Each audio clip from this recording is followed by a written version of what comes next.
विद्यार्थी मित्र, आज आपण पायथागोरसच्या प्रमेयाचा व्यत्यास पाहणार आहोत. पण तत्पूर्वी एक महत्त्वाची सूचना आहे की पायथागोरसचे जे प्रमेय आहे ते प्रमेय वार्षिक परीक्षेला विचारलं जातं. बोर्डाच्या परीक्षेसाठी थेरम ऑफ पायथागोरस म्हणजे पायथागोरसचं प्रमेय हे 4 मार्कासाठी विचारलं जातं. आता आपण त्याचा व्यत्यास पाहतोय. पहा, पायथागोरसच्या प्रमेयाचा व्यत्यास. आता काय व्यत्यास आहे हा? जर एखाद्या त्रिकोणामध्ये त्रिकोणाच्या एका बाजूचा वर्ग हा उरलेल्या 2 बाजूंच्या वर्गांच्या बेरजेवढा असेल तर तो त्रिकोण काटकोन त्रिकोण असतो. जर एखाद्या त्रिकोणामध्ये एका बाजूचा वर्ग हा उरलेल्या 2 बाजूंच्या वर्गांच्या बेरजेइतका असतो तेव्हा तो त्रिकोण काटकोन त्रिकोण असतो. दिस कॉन्व्हर्स, हाच व्यत्यास सेमीसाठी converse of Pythagoras theorem. In a triangle, if square of one side is equal to the sum of the squares of another 2 sides, then the triangle is a right angle triangle. Repeat again. In a triangle, if square of one side of the triangle is equal to the sum of the squares of another 2 sides, then the triangle is a right angle triangle. बघू आपण हे सिद्ध करू. पहा, तर मी या ठिकाणी 2 त्रिकोण, पहिला त्रिकोण एबीसी काढलेला आहे, त्यावरून आपण दुसराही त्रिकोण काढलाय. पण पहिल्या त्रिकोणावरून आपल्याला या वाक्याचा आणि या त्रिकोणाचा आधार घेऊन पक्ष साध्य लिहायचा आहे. तर इथं आपण पक्ष लिहू. पक्ष. पहा, वाक्य काय? एखाद्या त्रिकोणातील एका बाजूचा वर्ग हा इतर 2 बाजूंच्या वर्गांच्या बेरजेएवढा असेल इथपर्यंत पक्ष आहे. म्हणजे हा जो त्रिकोण एबीसी आहे याच्यामध्ये समजा आपण म्हटलं AC चा वर्ग बरोबर AB चा वर्ग अधिक BC चा वर्ग, ही माहिती पक्षात येईल. मग साध्य काय? तर तो त्रिकोण ABC काटकोन त्रिकोण आहे. म्हणजे काटकोन त्रिकोण होण्यासाठी त्याचा एक कोण काटकोन असायला पाहिजे. म्हणजे साध्य काय होणार? कोण ABC बरोबर 90 अंश. पहा, मी इथं पक्ष लिहितो.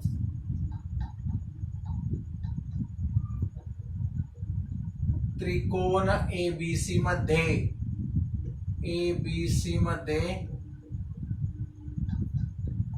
AC चा वर्ग बरोबर AB चा वर्ग अधिक BC चा वर्ग.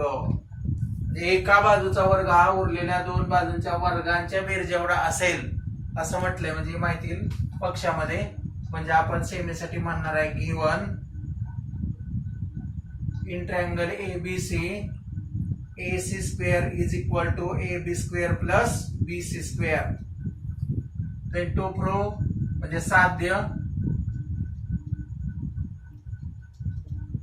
कोन ABC बरोबर 90 अंश.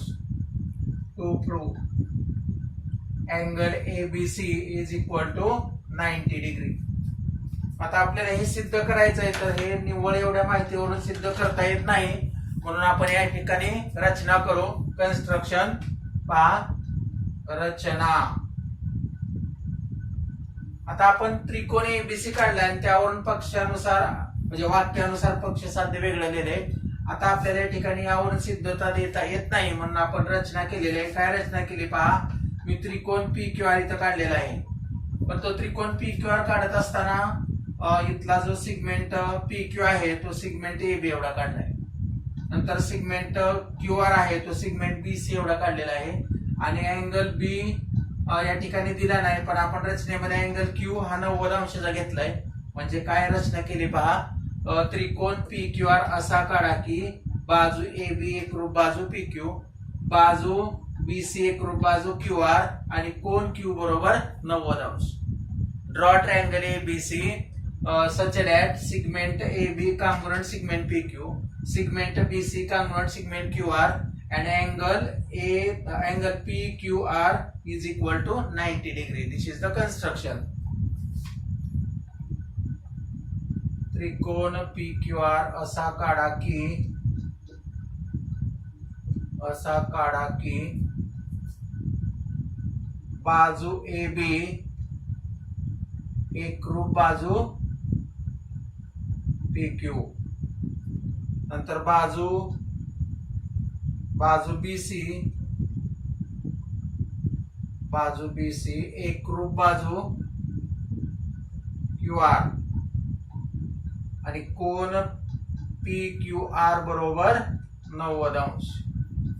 म्हणजे इथं सेमीसाठी म्हणता येईल construction draw triangle PQR such that segment AB congruent segment AB congruent segment PQ, then segment BC congruent segment QR, and angle PQR is equal to 90 degree. This is the construction. Then proof, सिद्धता.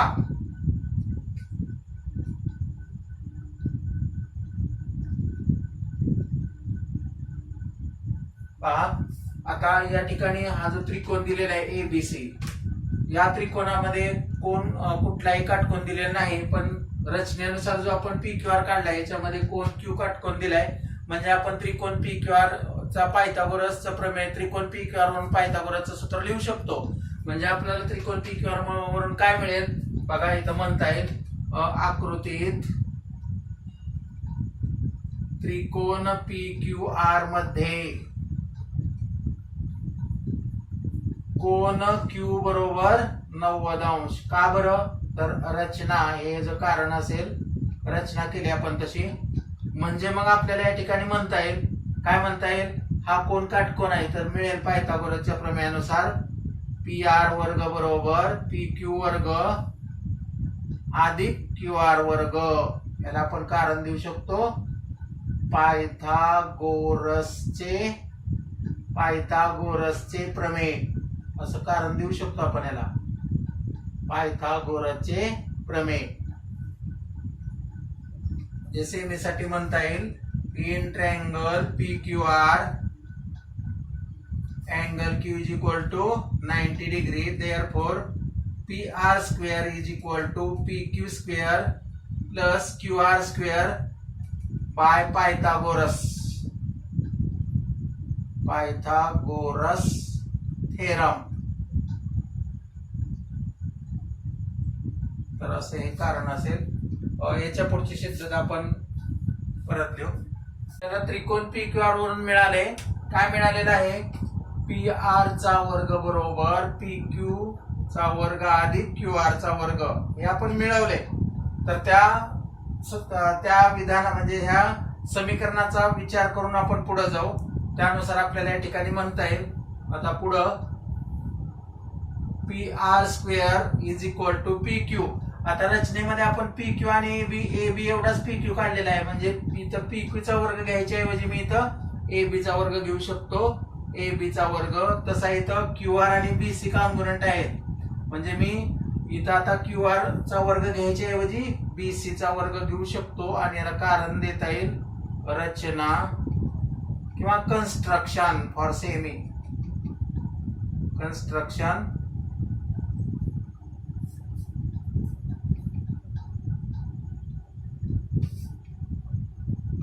आणि मग आपण या ठिकाणी आता थोडस हे मिळालेले जे समीकरण आहे याचा आणि पक्षामध्ये जे मिळालंय आपल्याला त्याचा विचार करू.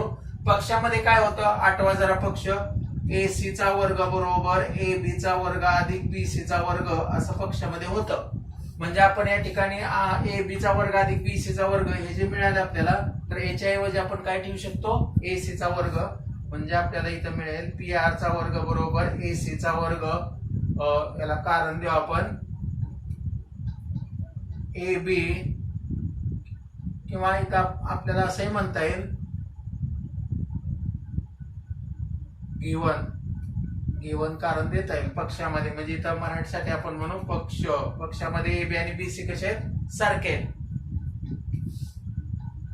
किंवा आपल्याला असंही म्हणता येईल की AB आणि PQ इथं काढलेला आहे, तो AB आणि PQ कोणा एवढा काढला, AB PQ एवढा, BC कोणा एवढा, रचनेवरून म्हणजे रचना असं सुद्धा इथं कारण येईल.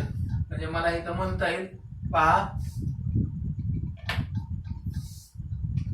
हे तुम्ही घेतलेलं आहे, इथं रचना दिली, म्हणजे इथं काय कारण असलं पाहिजे, पक्षच.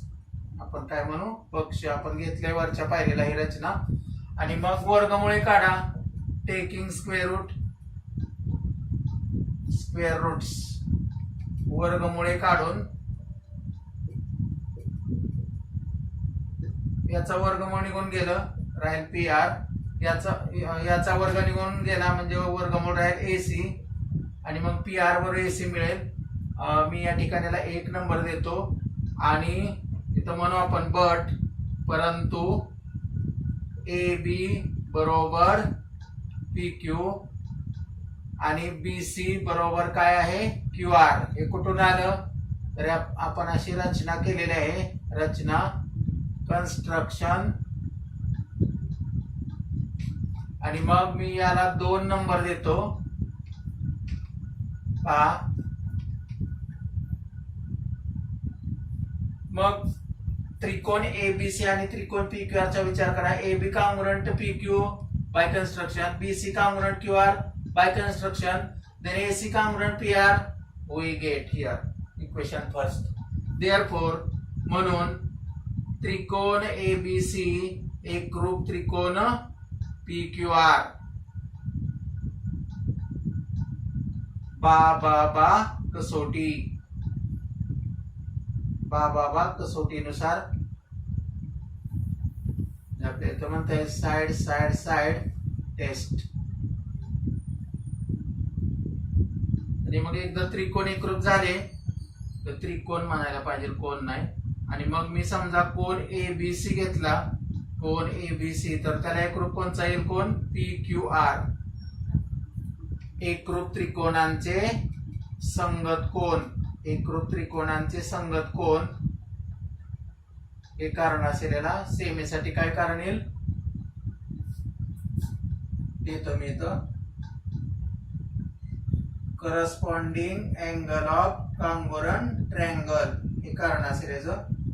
आणि मग कोण पी क्यू आर किती आहे 90, आणि म्हणून कोण एबीसी किती मिळेल 90, आणि यावरून तुमचा अव्यत्यय आहे तो सिद्ध झाला.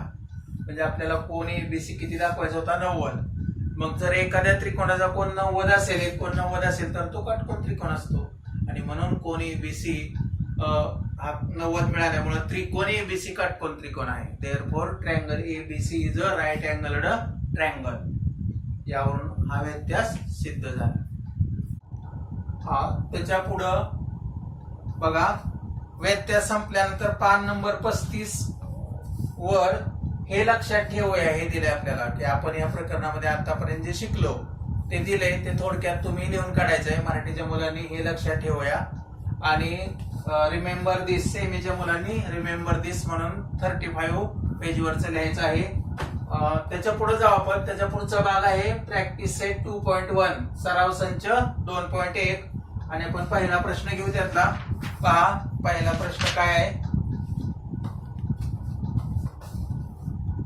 खालील त्रिकुटापैकी पायथागोरसची त्रिकुटे कोणती आहेत ते सहकारण लिहा. मी या ठिकाणी लिहितो. पहा, प्रश्न पहिला, खालील त्रिकुटापैकी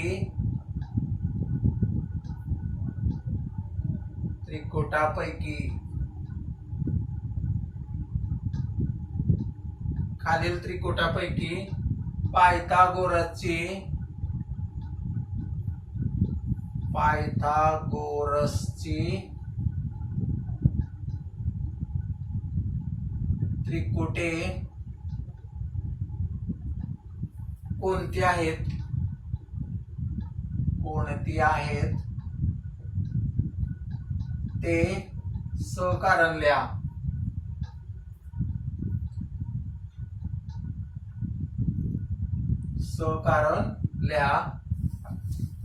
This question for semi. Question first. Identify with reason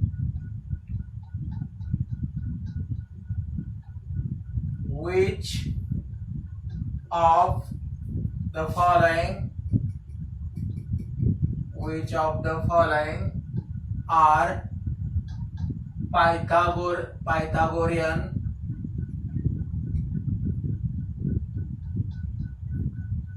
triplets.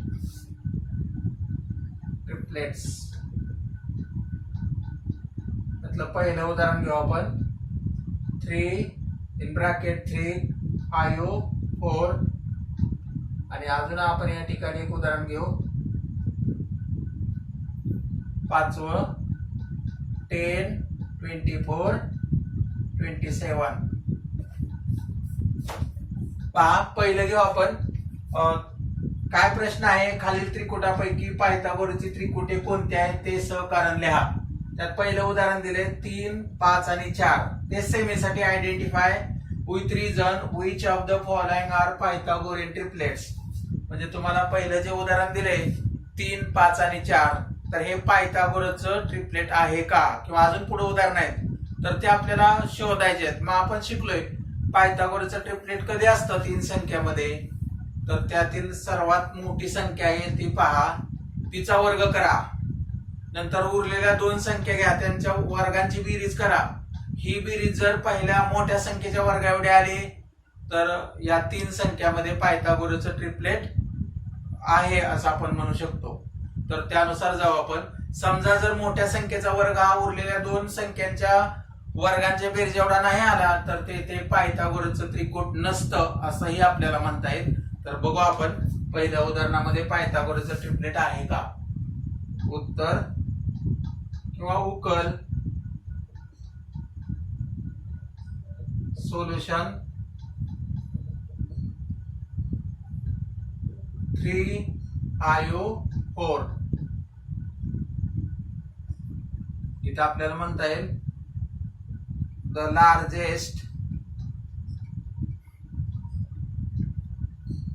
Largest number is 5 आणि मग सर्वात मोठी संख्या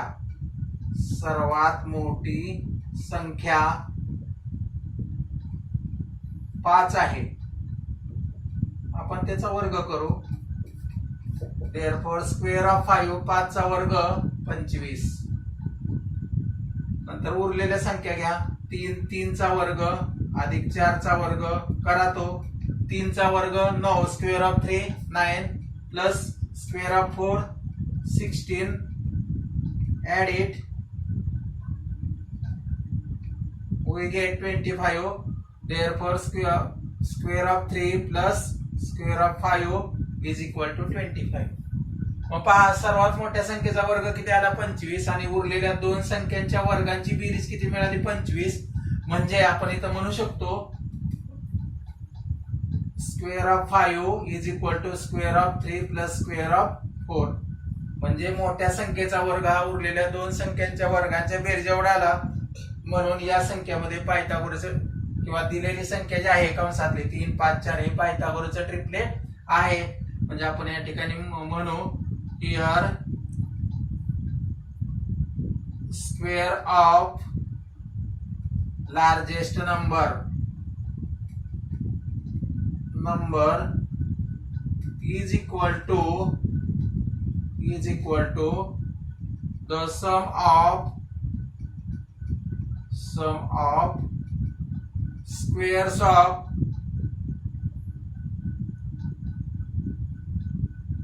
other two numbers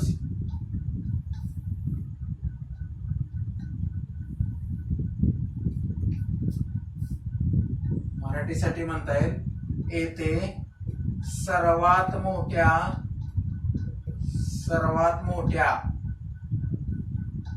संख्येचा वर्ग हा उरलेल्या किंवा हा इतर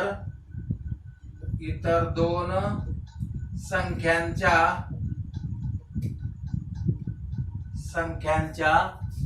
वर्गांच्या बेरजे इतका आहे.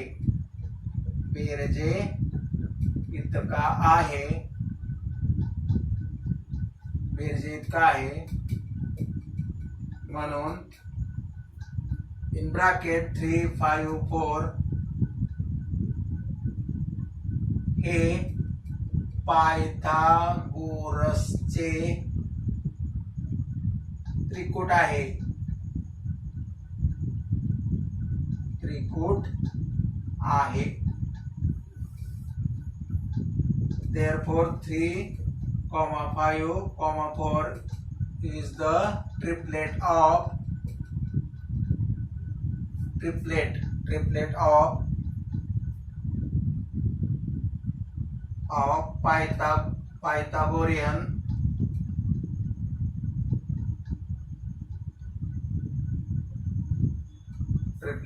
Pythagorean तर अशा पद्धतीने तुम्हाला हे उदाहरण सोडवता आलेलं आहे. उदाहरण सोपं आहे. आता आपल्याला दुसरं उदाहरण बघायचं आहे. आता आपण पाचवं उदाहरण जे दिले ते पायथागोरसचं त्रिकूट आहे का बघू. पहा 10, 24, 27. तर ते सर्वात मोठी संख्या 27 आहे. मग 27 चा वर्ग करू आपण. 27 चा वर्ग बरोबर 729. नंतर उरलेल्या संख्यांच्या वर्गांची बेरीज करू आपण. 10 चा वर्ग अधिक 24 चा वर्ग बरोबर 10 चा वर्ग 100 आणि 24 चा वर्ग 576. यांची बेरीज करू आपण. 6 अधिक 0 6, 7 अधिक 0 7, 5 आणि 1 6. म्हणजे तुम्हाला 10 चा वर्ग अधिक 24 चा वर्ग बरोबर किती मिळाले 676. आता पहा 27 चा वर्ग 729 आणि उरलेल्या दोन संख्यांच्या वर्गांची बेरीज 676 आलेली आहे. म्हणजे आपल्याला इथं 729 बरोबर 676 म्हणता येत नाही. मग आपण या ठिकाणी म्हणू शकतो 27 चा वर्ग हा 10 चा वर्ग आणि 24 चा वर्ग यांच्या वर्गांच्या बेरजे एवढा नाही. त्याला आपण नॉट इक्वल म्हणतो. नाही म्हणता येईल. आणि म्हणून इथं आपल्याला म्हणता येईल येथे सर्वात मोठ्या संख्येचा वर्ग उरलेल्या किंवा इतर दोन संख्यांच्या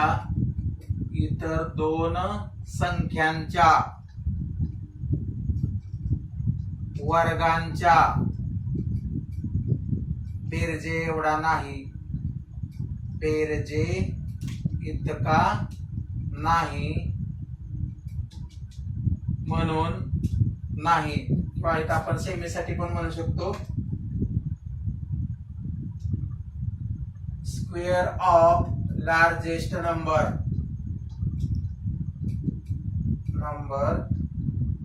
is not equal to sum of squares of other two numbers.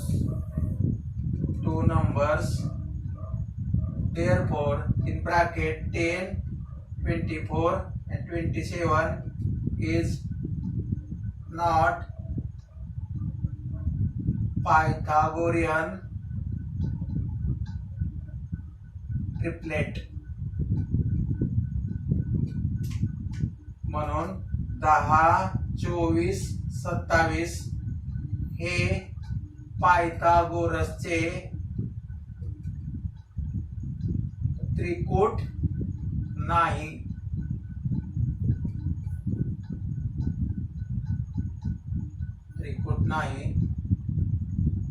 तर अशा तऱ्हेनं तुम्हाला उदाहरण सोडवायचं आहे. उदाहरण तुम्हाला समजले असतील, सोपे आहेत. तर तुम्ही घरी काय करायचे, प्रश्न पहिला उरलेली उदाहरणं सोडवायची. याशिवाय आज पाहिलेला आपण पायथागोरसच्या प्रमेयाचा व्यत्यास कॉन्व्हर्स ऑफ पायथागोरस थेरम आणि question first in practice set 2.1 solve question first remaining examples in your notebook and then show me.